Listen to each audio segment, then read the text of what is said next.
Hello students, कैसे हैं आप सभी लोग। आई होप आप सभी बहुत बढ़िया होंगे।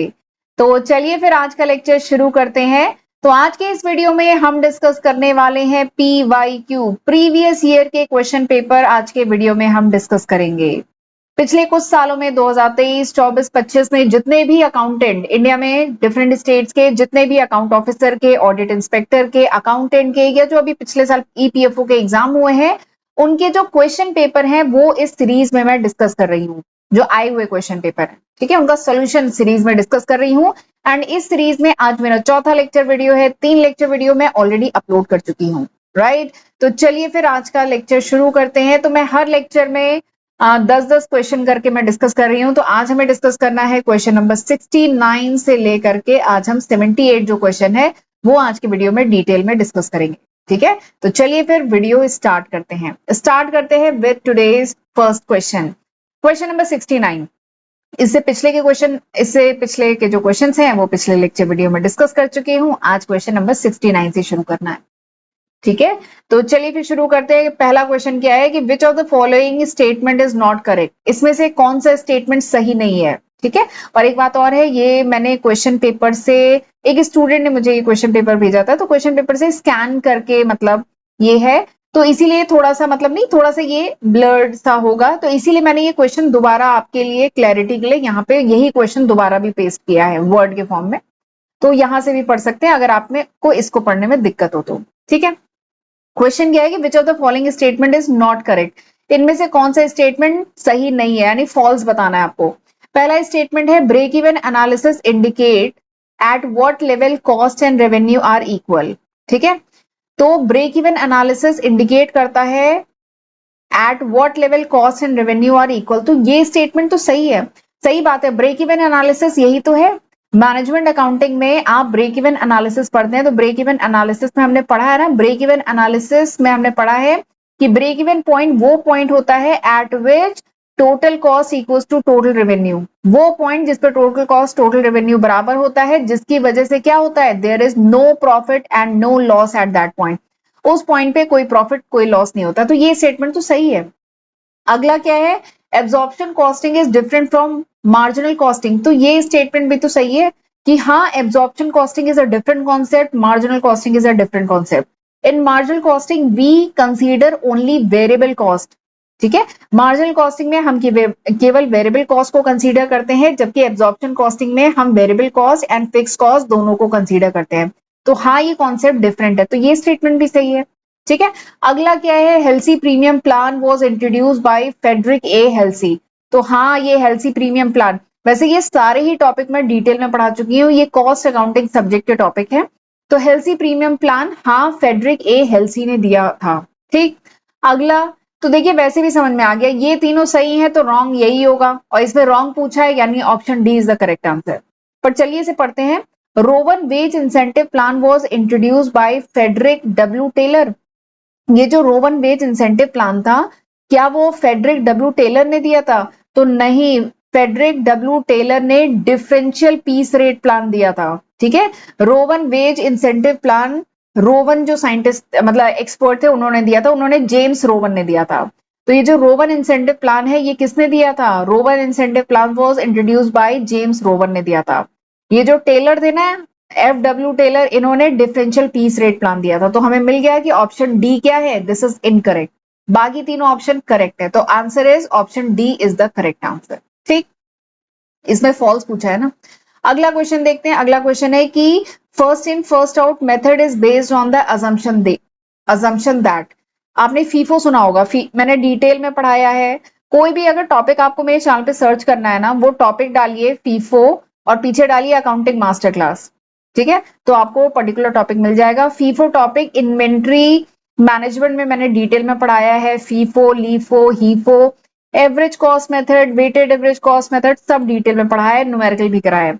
तो ये क्वेश्चन वहीं से है कि FIFO method is based on the assumption that. FIFO method किस अजम्पशन पे बेस्ड है? तो फीफो मेथड में क्या होता है, FIFO method is first in first out, LIFO is last in first out, HIFO is highest in first out, ठीक है। फीफो क्या कहता है, सपोज करिए गोडाउन है, ठीक है। फीफो मेथड क्या कहता है कि जैसे सपोज करिए पहले बार गोडाउन में सामान आया, ठीक है, परचेज डिपार्टमेंट ने परचेज करके सामान गोडाउन में रखा और फिर प्रोडक्शन डिपार्टमेंट को सामान इशू किया जा रहा है। ठीक है, तो सबसे पहले सामान आया, 100 यूनिट आई 10 रुपए के रेट पे। ठीक है, ये रख दिया गया। फिर उसके बाद अगली बार 150 यूनिट आई 11 रुपए के रेट वाली। फिर इसके बाद शायद 100 यूनिट फिर आई 12 रुपए के रेट वाली। ठीक है, ऐसे करके सामान आया। तो first in first out method क्या कहता है कि जो पहले आया है उसे पहले निकालो। तो पहले ये आया, इसे पहले निकालो, फिर उसके बाद जब ये खत्म हो जाएगा उसके बाद इसको निकालो, इसको इशू निकालो, मतलब इशू करो प्रोडक्शन डिपार्टमेंट को, फिर उसके बाद इसको इशू करो। तो ये फर्स्ट इन फर्स्ट आउट है। लास्ट इन फर्स्ट आउट क्या कहता है, जो लास्ट में आया है इसको पहले निकालो। तो लास्ट इन फर्स्ट आउट है तो इसका मतलब क्या है, पहले इसको निकालो, फिर इसको निकालो, फिर इसको इशू करो। This is last in first out. HIFO मतलब होता है हाईएस्ट इन फर्स्ट आउट, सबसे महंगा जो है उसको पहले निकालो, फिर उसके बाद उससे कम, फिर उससे कम। तो ये तीनों का कॉन्सेप्ट है। अब आपको मैं बताती हूँ कि यहाँ पे जो 4 ऑप्शन है, तो अगर फीफो का कॉन्सेप्ट समझ में आ गया तो आप आंसर बता सकते हैं। देखिए पहला ऑप्शन क्या है, material issued are charge at the rate of the highest price material in store. यानी जो मटेरियल इशू किया जाएगा इसको किस प्राइस पे चार्ज किया जाएगा, हाईएस्ट प्राइस जो मटेरियल की है। तो ये ऐसा हीफो में होता है।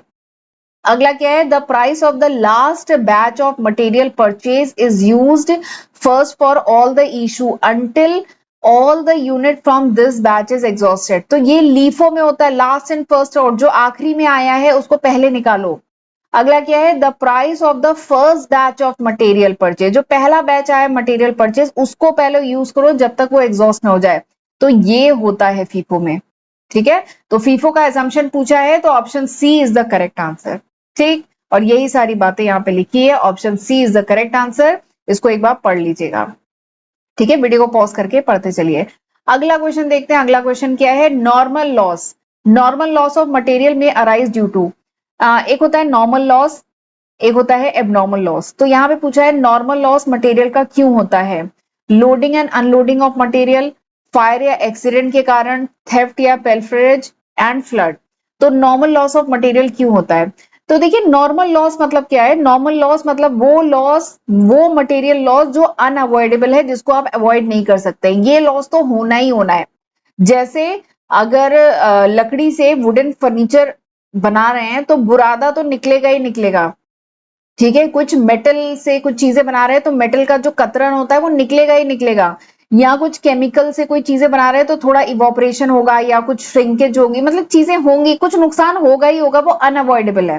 प्रोडक्शन में इतनी चीज हो गई होगी, 100% आप डाल रहे हैं तो कुछ 5% लॉस होगा और 95% चीज बनेगी। ठीक है, थोड़ा सा इवोपरेशन या ड्राइनेस या श्रिंकेज के कारण लॉस होता ही होता है, तो उसे कहते हैं नॉर्मल लॉस। ये अनअवॉइडेबल है, इसको अवॉइड नहीं कर सकते। ठीक है, under efficient operating condition, and इस लॉस को can not be completely eliminated, इसको एलिमिनेट नहीं कर सकते हैं।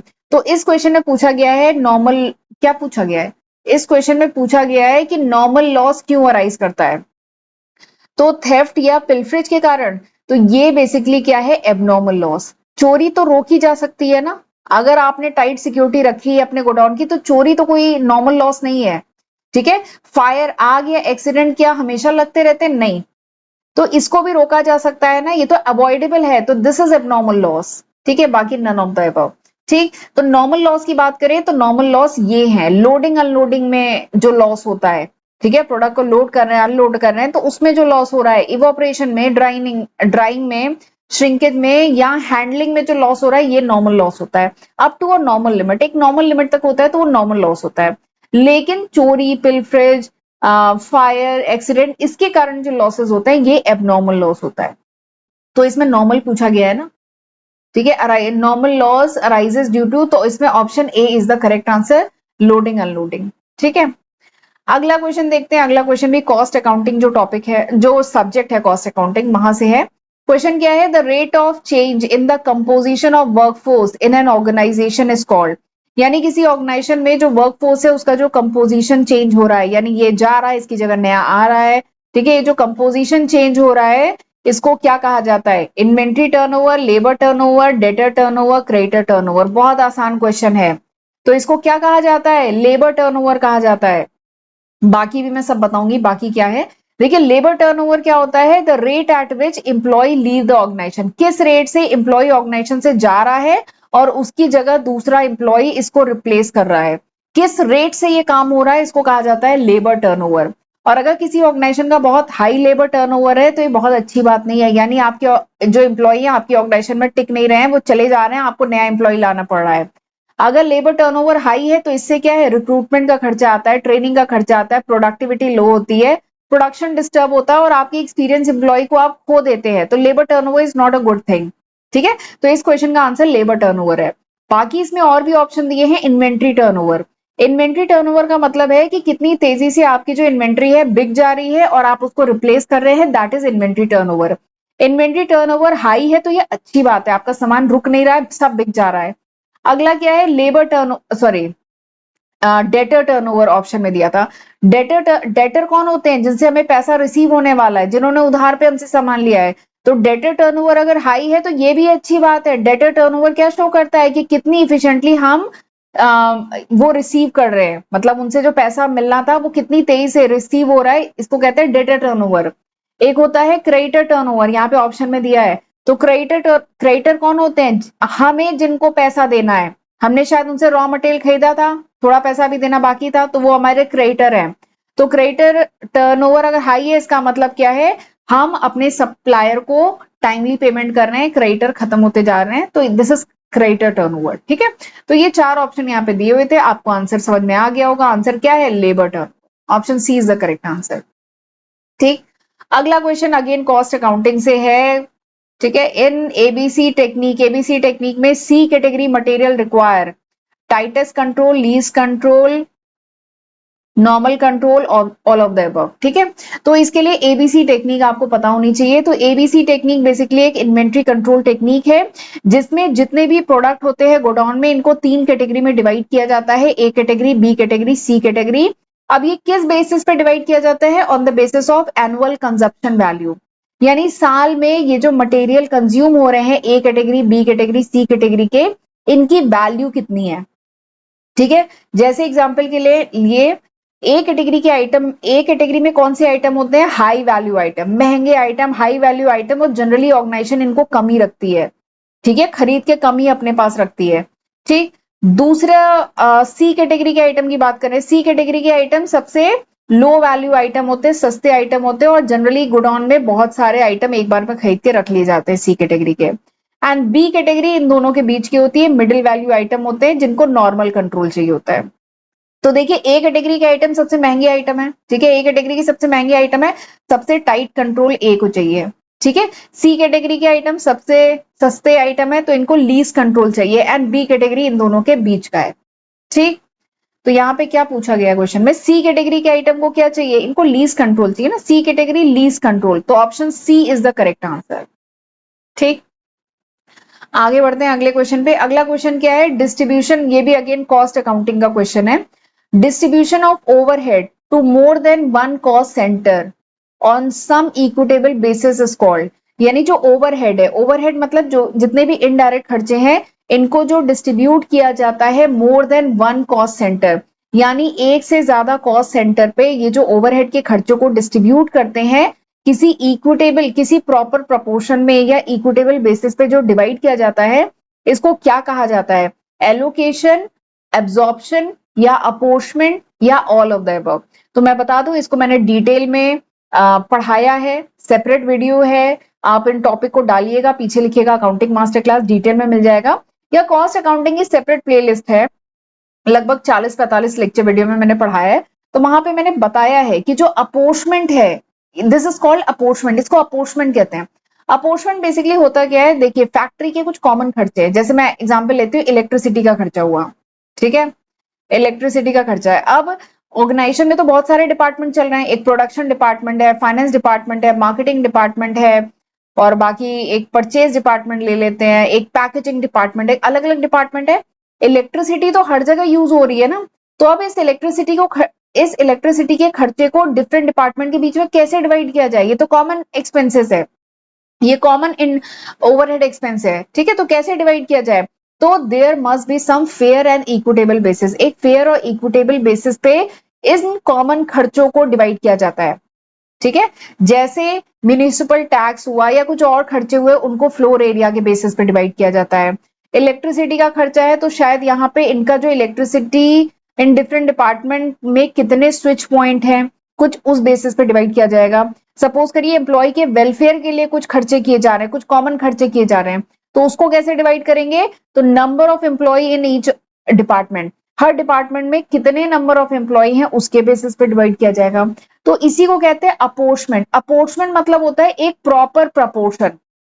तो जो कॉमन ओवरहेड, ओवरहेड मतलब होता है इनडायरेक्ट खर्चे, तो जो कॉमन इनडायरेक्ट खर्चे हैं उनको डिफरेंट कॉस्ट सेंटर के बीच में अपोर्शन किया जाता है, मतलब एक प्रॉपर प्रपोर्शन में डिवाइड किया जाता है, तो इसको कहा जाता है अपोर्शमेंट। ठीक। जबकि एलोकेशन एंड एब्जॉर्प्शन क्या होता है बताती हूँ। एलोकेशन मतलब पूरे खर्चे को एक ही कॉस्ट सेंटर पे एलोकेट करना है, दैट इज कॉल्ड एलोकेशन। यानी ये जो पूरा खर्चा था ये इसी डिपार्टमेंट का है, वो हमें पता है, तो दिस इज कॉल्ड एलोकेशन। हम इस पूरे खर्चे को इस डिपार्टमेंट पे चार्ज करेंगे। तो एलोकेशन मतलब charging the entire cost directly on cost centre, तो ये एलोकेशन होता है। एब्जॉर्प्शन क्या होता है, एब्जॉर्प्शन मतलब जब हम चार्ज करते हैं किसी ओवरहेड को कॉस्ट यूनिट पे। देखिए एक होता है कॉस्ट सेंटर और एक होता है कॉस्ट यूनिट, ये भी मैंने डिटेल में वीडियो लेक्चर में पढ़ाया है, कॉस्ट सेंटर कॉस्ट यूनिट। तो जब हम कॉस्ट यूनिट पे एक पर्टिकुलर प्रोडक्ट पे कॉस्ट यूनिट पे जब खर्चे को चार्ज करते हैं तो उसको कहते हैं एब्जॉर्प्शन। एब्जॉर्ब किया, उस चीज ने उस खर्चे को एब्जॉर्ब किया, उस प्रोडक्ट या सर्विस ने उस खर्चे को एब्जॉर्ब किया, तो इसको कहते हैं absorption. Absorption is the process of charging overhead to cost unit या प्रोडक्ट। ठीक, तो this is absorption, option C है एब्जॉर्प्शन। ठीक है, यहां पे तो आंसर पता चल गया, option A is the correct answer. आगे बढ़ते हैं, अगला क्वेश्चन क्या है, time rate system of wage payment is suitable where. तो देखिए वेज पेमेंट के दो तरीके होते हैं, ठीक है, या तीन तरीके होते हैं। एक होता है टाइम वेज सिस्टम, यानी घंटे के हिसाब से पेमेंट करना। एक होता है पीस वेज सिस्टम, यानी जितना यूनिट आपने प्रोडक्शन किया उसके बेसिस पे आपको वेजेस देना। तीसरा है combination of first and second, यानी कुछ टाइम के बेसिस पे कुछ प्रोडक्शन के बेसिस पे। ठीक है, तो तीन तरीके होते हैं वेज पेमेंट के, मेथड होते हैं तीन। ठीक, डिटेल में मैंने वीडियो लेक्चर में पढ़ाया है, time wage system, piece wage system and combination. तो इस क्वेश्चन में पूछ रहा है टाइम वेज सिस्टम कब सूटेबल है। पहला ऑप्शन है क्वालिटी ऑफ प्रोडक्ट, नहीं, quality of work is more important than quantity, quantity of work is more important than quality, both A and B, none of the above.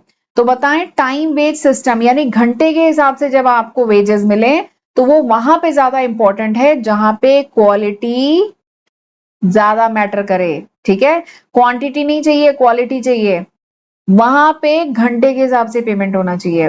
But peace wage system कहाँ है, जहां पे number of unit ज्यादा बनना चाहिए, वहां पे piece wage system चलता है। ठीक है, टाइम वेज सिस्टम मतलब क्या होता है कि वर्कर ने कितने जॉब पे कितने घंटे बिताए, ठीक है, उसके बेसिस पे जब वर्कर को पेमेंट मिले, भले ही उसने उस घंटे में चाहे जितने यूनिट का प्रोडक्शन किया, ये मैटर नहीं करता है, तो उसे टाइम बेस्ड सिस्टम कहते हैं। जनरली ये वहां पे यूज होता है जहां पे बहुत क्राफ्टमैन वगैरह का काम हो, ठीक है, बहुत जैसे प्रिसीशन का काम हो, स्किल बेस्ड काम हो, केयरफुल वर्कमैनशिप हो, बहुत बारीक काम हो, देख देख के करना है, तो वैसे में घंटे जैसे नहीं, वहां पे नंबर ऑफ यूनिट मैटर नहीं करती, क्वालिटी मैटर करती है, क्वालिटी ज्यादा इंपॉर्टेंट होती है रादर देन क्वांटिटी। ठीक है, तो वहां पे टाइम वेस्ट सिस्टम यूज होता है, तो आप मेरे ख्याल से समझ गए होंगे जहां पे quality is more important than quantity, तो option A is the correct answer. ठीक है, दूसरा था क्वांटिटी, तो क्वांटिटी तो पीस वेज सिस्टम।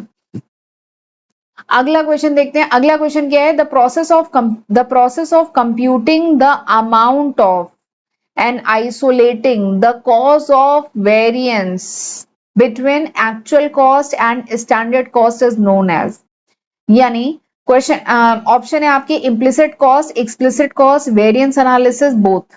ठीक है, क्वेश्चन क्या कह रहा है, the process of computing the amount of and isolating the cause of variance, यानी आपको बताना है कौन सा वो प्रोसेस है जिसके थ्रू कैलकुलेट किया जाता है variance between actual cost and standard cost. Actual cost और स्टैंडर्ड कॉस्ट के बीच में जो वेरिएशन आ रहा है, वेरिएंस आ रहा है, तो कौन सा प्रोसेस है जिसके थ्रू कंप्यूट किया जाता है, वो बताना है।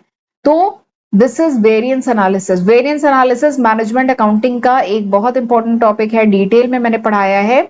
तो वेरिएंस एनालिसिस बेसिकली क्या है, ये वो एनालिसिस है, ये वो टेक्निक है मैनेजमेंट अकाउंटिंग की जिसमें फाइंड आउट किया जाता है, कैलकुलेट किया जाता है और उसके बाद एनालाइज किया जाता है difference between standard cost and standard cost and actual cost, ठीक है, standard cost and actual cost. Standard सोचा था कि प्रोडक्ट बनने में 100 रुपए का खर्चा आएगा, लेकिन शायद जब एक्चुअल में बनाया तो प्रोडक्ट बनने में 110 रुपए का खर्चा आया, ठीक है। तो ये मतलब वेरिएंस एनालिसिस में वेरिएंस निकाला जाता है एंड उसके बाद देखा जाता है कि whether this variance is favourable और अनफेवरेबल, कि ये फेवरेबल है कि अनफेवरेबल है। अगर अनफेवरेबल है तो करेक्टिव एक्शन लिए जाते हैं। जैसे एग्जांपल यहाँ पे स्टैंडर्ड कॉस्ट सोची थी कि 100 रुपए का खर्चा आएगा, लेकिन एक्चुअली में 110 रुपए का खर्चा आया, तो ये क्या है, अनफेवरेबल, ये अनफेवरेबल है। तो फिर एनालाइज किया जाएगा कि क्या कारण था और उसके बेसिस पे कॉस्ट कंट्रोल किया जाएगा, परफॉर्मेंस को इवेल्युएट किया जाएगा, ठीक है। तो ये वेरिएंस एनालिसिस में होता है, यहाँ पे इसी की बात हो रही है। तो option D is the correct answer.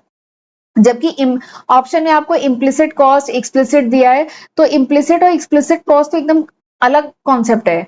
Implicit cost मतलब क्या होता है कि opportunity cost, implicit cost basically opportunity cost होती है ऑफ यूजिंग ओन रिसोर्सेज, ठीक है। हम अपने बिजनेस में अपने खुद के रिसोर्सेज यूज करें तो जो भी अपॉर्चुनिटी कॉस्ट इनकर होती है that is called implicit cost, ठीक है।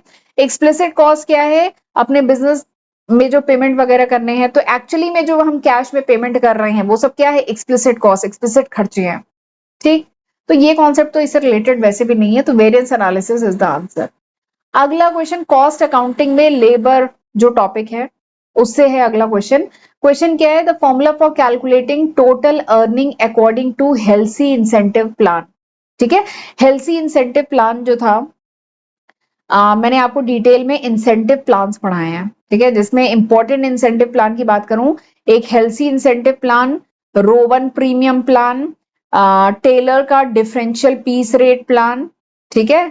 तो ये कुछ इंपॉर्टेंट इंसेंटिव प्लान है, ये जरूर एग्जाम में पढ़ के जाइएगा।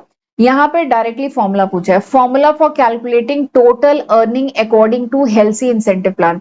हेल्सी इंसेंटिव प्लान के अकॉर्डिंग टोटल अर्निंग कैलकुलेट करने का फॉर्मूला बताइए, ठीक है। तो दिस इज द फॉर्मूला, ये फॉर्मूला है। Halsey incentive plan basically guarantee करता है कि ऐसा ना हो लेबर को कुछ भी पेमेंट ना हो, ऐसा ना हो, ठीक है। जितने घंटे बिता रहा है उसके हिसाब से तो उसे पेमेंट मिले ही, प्लस अगर वो और अच्छा काम कर रहा है तो उसके बेसिस पे भी उसे इंसेंटिव मिले। तो ये बेसिक कॉन्सेप्ट था हेल्सी इंसेंटिव प्लान का। तो देखिए इसके अकॉर्डिंग फॉर्मूला क्या था, time rate multiplied by time taken, यानी वर्कर ने कितने घंटे काम किया। तो सपोज करिए वर्कर ने 8 घंटे काम किया, 1 घंटे का अगर 2 रुपए मिल रहे थे, रेट था 1 घंटे का 2 रुपए, तो time rate multiplied by time taken, उसने कितने घंटे लिए, 8 घंटे लिए, plus 50% of time saved. Time save का मतलब क्या है कि वर्कर को कहा गया था ये काम आपको 10 घंटे में करना है, वर्कर ने वो काम 8 घंटे में ही कर दिया, तो कितना सा टाइम सेव किया, 2 घंटा टाइम सेव किया ना। तो यही है टाइम सेव्ड, ठीक है। जितना उसने टाइम सेव किया उसके बेसिस पे उसे इंसेंटिव मिलेगा। तो time saved multiplied by time rate, तो 2 रुपए पर आवर के बेसिस पे अगर इसका पेमेंट डिसाइडेड है 2 रुपए पर आवर, तो टू टाइम सेव किया इसने 2 घंटे का, ठीक है। एग्जाम्पल है ये, केवल टाइम सेव किया 2 घंटे का, टाइम रेट था कितना, 2 घंटे, और टाइम रेट उसका रेट था 1 घंटे का 2 रुपए, तो ये 2 इंटू 2 4 हो गया, और इसका निकालेंगे 50%, तो 4 का फिर से आधा हो गया, ये हो गया 2, तो 2 रुपए का इसका इंसेंटिव बन गया, ठीक है। प्लस इसमें ये जोड़ दीजिएगा, तो ये इसकी टोटल अर्निंग बनी, ठीक है। तो ये कॉन्सेप्ट इसमें यूज होता है। वीडियो में मैंने डिटेल में ये कॉन्सेप्ट भी पढ़ाया है, हर मेथड के एडवांटेज डिसएडवांटेज है वो भी पढ़ाया है, इस पर न्यूमेरिकल भी कराया है, ठीक है। तो यहाँ पे option A is the correct answer. आगे बढ़ते हैं अगले क्वेश्चन पे। अगला क्वेश्चन क्या है कि the difference that arises between time for which worker are paid and that which they actually spend on production is known as, यानी जो डिफरेंस है कितने घंटे के लिए वर्कर को पे किया जाता है एंड कितने घंटे एक्चुअली उसने प्रोडक्शन पे बिताए, उसके बीच में जो डिफरेंस होता है, क्या इसको ओवर टाइम कहते हैं, क्या इसको आइडल टाइम कहते हैं, क्या इसको लीव विथ पे कहते हैं, या नन ऑफ द अबव, ठीक है। तो डिफरेंस बिटवीन कितने घंटे उसके लिए उसे पे किया जा रहा है और कितने घंटे उसने काम किया या कह लीजिए प्रोडक्शन पे बिताए, इसके बीच में जो गैप होता है ना, इसको हम आइडल टाइम कहते हैं। आइडल का हिंदी में मतलब होता है फालतू, आइडल हम कहते हैं ना, आइडल बैठा हुआ था, फालतू बैठा हुआ था, तो this is idle time, this is फालतू टाइम। देखिए वर्कर सपोज करिए 8 घंटे की नौकरी है, तो वर्कर ने फैक्ट्री के गेट पे चेक इन किया, ठीक, फैक्ट्रियां जनरली बहुत बड़ी बड़ी होती हैं, अलग अलग डिपार्टमेंट बहुत दूर दूर होते हैं। ये गेट पे चेक इन किया, उसके बाद इस गेट से इसको अपने डिपार्टमेंट में जाने में समय लगेगा, ठीक है। फिर जाएगा अपने जो भी अगर टिफिन वगैरह लेके आया है वो रखेगा, फिर मशीन पे जाएगा, काम करना शुरू करेगा। बीच में टी ब्रेक होगा, बीच में लंच ब्रेक होगा, बीच में शायद इसे वॉशरूम जाना होगा, चीजें होंगी, ठीक है। तो क्या अगर कोई वर्कर 8 घंटे के अंदर इन हुआ और उसके बाद सपोज करिए ये 8 बजे इन हुआ और कितने बजे, 4 बजे आउट हुआ, 8 घंटे की सपोज करिए नौकरी है, 8 बजे इन हुआ, 4 बजे आउट हुआ, तो क्या वर्कर जो 8 घंटे नौकरी पे था एकदम 8 के 8 घंटे प्रोडक्शन पे होता है? नहीं, इसके बीच में थोड़ा सा टी ब्रेक भी होता है, चाय ब्रेक भी होता है, वॉशरूम भी जाता है, या मशीन को सेटअप करने में जो समय लग रहा होता है। तो ये जो समय होता है ना, इन सबको कहा जाता है आइडल टाइम। मतलब आप उस समय के लिए आपको पे तो किया जाता है, लेकिन आप उस समय एक्चुअली प्रोडक्शन वर्क पे नहीं इन्वॉल्व होते हो, तो that is called idle time. और कारण क्या हो सकता है आइडल टाइम का? जैसे, और एक बात और है, कभी कभार ये तो नॉर्मल आइडल, अब आइडल टाइम भी दो टाइप के होते हैं, एक होता है नॉर्मल आइडल टाइम। हाँ, आइडल टाइम दो टाइप के होते हैं, एक होता है नॉर्मल है, एक होता है एबनॉर्मल। नॉर्मल आइडल टाइम यानी होगा ही होगा, टी ब्रेक लेंगे ही, मशीन को सेटअप करने में समय लगेगा ही, लंच ब्रेक होगा ही, वॉशरूम जाएंगे ही, ये नॉर्मल आइडल टाइम है। बट एक होता है एबनॉर्मल आइडल टाइम, जिसको आप अवॉइड कर सकते हैं। स्ट्राइक वगैरह हो गई तो, मशीन खराब हो गई तो, इलेक्ट्रिसिटी पावर ब्रेकडाउन हो गया तो समय, वर्कर तो है फैक्ट्री में लेकिन काम ही नहीं है, ठीक है। या प्लानिंग में कुछ कमी रह गई, टॉप मैनेजमेंट से काम ही नहीं आया है, तो ठीक है। तो इस टाइप की चीजों को कहते हैं idle time. Option B is the correct answer. Over time तो आप जानते होंगे, जितना नॉर्मल वर्किंग आवर है उसके ऊपर जो काम किया जाता है that is over time. Work beyond the normal working hour that is over time. Leave with पे यानी पेड लीव, इसका कोई रिश्ता नहीं है इससे, ठीक है। और इसी के साथ मैंने आपके साथ काफी क्वेश्चन डिस्कस कर लिए हैं। आई होप ये लेक्चर आपके लिए यूजफुल रहा होगा। तो प्लीज अब आपको पता है क्या करना है, आपको वीडियो को लाइक करना है और मुझे फीडबैक देना है, कमेंट सेक्शन में बताना है कि ये लेक्चर कैसा था। एक एक वीडियो बनाने में बहुत मेहनत लगती है, बहुत एफर्ट लगता है। अभी अगस्त के महीने में एग्जाम होने वाला है अकाउंट असिस्टेंट का, यूके ट्रिपल एससी का, तो इसीलिए मैं कोशिश कर रही हूँ कि आपके लिए हर दिन वीडियो लेके आऊं। तो प्लीज मुझे भी मोटिवेट करते रहा करिए। और जेके एसएसबी का भी एग्जाम होने वाला है, डेट नहीं आई है पर फॉर्म फिल हो चुके हैं, तो और ईपीएफओ का भी एग्जाम आने वाला है, ठीक है। तो काफी एग्जाम पाइपलाइन में है, तो इन सभी को ध्यान में रख के मैं कोशिश कर रही हूँ कि हर दिन आपके लिए वीडियो लाऊं। लेकिन आपका भी जो फर्ज है वो आप निभाइए, मुझे मोटिवेट करते रहा करिए, वीडियो को लाइक करते रहा करिए, फ्रेंड्स के साथ शेयर करते रहा करिए, कमेंट में मुझे फीडबैक देते रहा करिए, ठीक है। तो चलिए फिर मिलते हैं अगले लेक्चर वीडियो में, तब तक अपना ध्यान रखिएगा। God bless you.